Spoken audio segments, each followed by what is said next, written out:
PC VR games are coming soon to Quest, and they have an official article about it. Let's talk about it. So it says, is Meta working on cloud streaming to bring PC VR games to Quest? A firmware finding an experimental setting apparently made available to a Reddit suggesting Meta is working on cloud VR streaming. The article is indicating that I pressed it. It said finding server for 20 seconds or so and then loaded Oculus Home for about 15 seconds. It was really a decent frame rate with a little bit of lag, and then a spinning ring came up and stayed like that.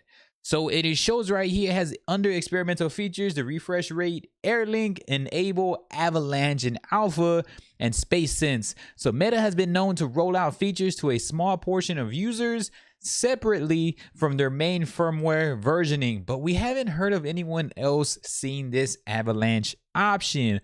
Brad Lynch wrote on Twitter that the Reddit directly contacted him about their experience, saying they were able to get into a totally remote game of Asgard's Wrath via a UK Wi-Fi 5 session.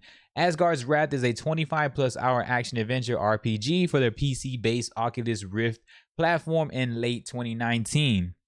We gave it 5 stars and described at the time VR's best and most ambitious game yet. Between 2016 and 2021, Facebook invested hundreds of millions of dollars to ship a number of such PC exclusive titles. Cloud streaming could bring them the majority of Quest owners who don't own a gaming PC. But the experience of cloud streaming heavily depends on the quality of the user's internet connection.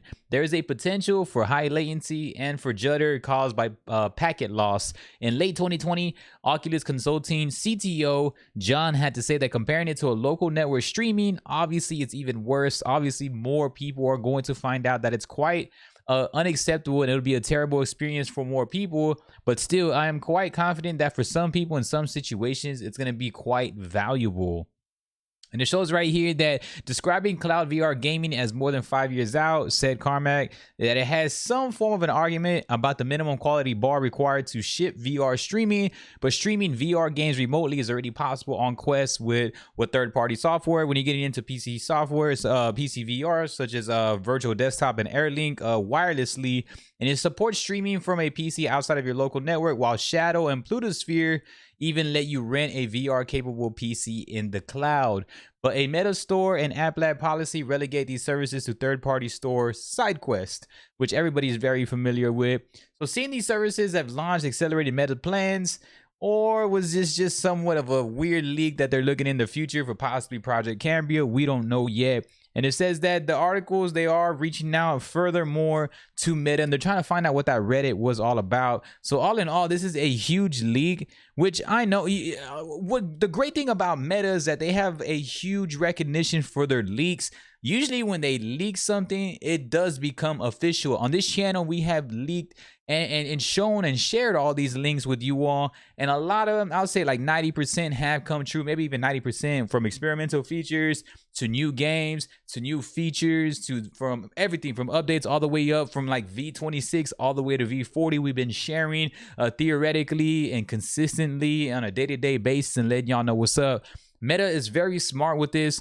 They did have that Plutosphere really take it to the next level, but PC VR streaming and cloud gaming is going to be, they have to be able to do it because Xbox has executed highly, very, very highly on cloud gaming because it's easier. You can go play games now without having to download the game physically entirely and in its entirety. So what Meta's doing now with this PC VR Essential is that you're not going to need a PC. You're just going to need some great, you're going to have a dedicated Wi-Fi, which I usually like to say a lot to all of you all when you're trying to learn PC VR, or we want to learn VR in general, or casting, or AirLink.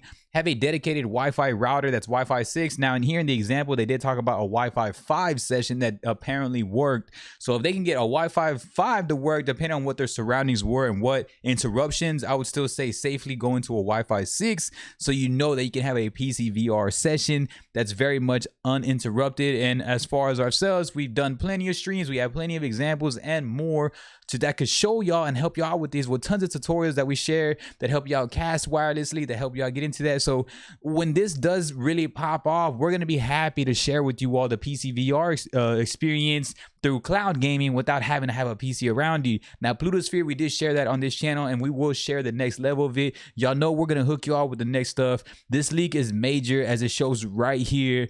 Just everything, experimental features and everything that has been working. Now that AirLink is not really an experimental feature anymore, it is an official aspect. It is very exciting. I'm sure that this Avalanche Alpha cloud gaming experience is gonna come through, man. So Meta always does that, and I know it's gonna be a great one, man. Y'all gotta let me know, if PCVR comes through, what's the first game you like? What is that next game that you're excited for? For me, number one is Phasmophobia. We had just updated tons of our software and hardware so we can ensure to get the next update of Phasmophobia VR, because they have been doing enhanced updates for VR, and we are excited. And we knew they'll hit those updates because they're trying to get in on this stuff. They're trying to get into where we can get cloud gaming, PCVR, or possibly a standalone version of Phasmophobia. Excited? Let me know in the comment section below. I'd love to hear y'all's thoughts and insights of PCVR Quest 2 and how they're taking it to the next level. And of course, give us a thumbs up and a subscribe. It's free and it helps out our content really get out there for VR enthusiasts, man. I appreciate y'all. Peace.